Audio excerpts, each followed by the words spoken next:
Homiladorimiz 43 yoshdalar. Aytyaptilarki, nechinchi maydadaysiz? 26-mayda uziga tushganlar.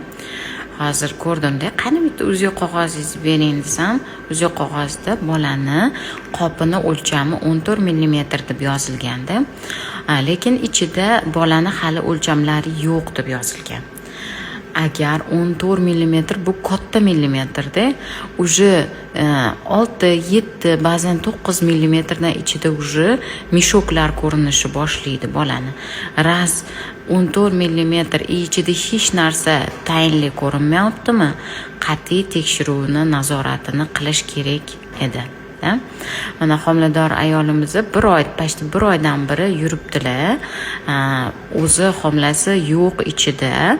Faqat qobig'i bor. Bunaqa vaqtda yomon holatlar bo'lib qolishi mumkin edi.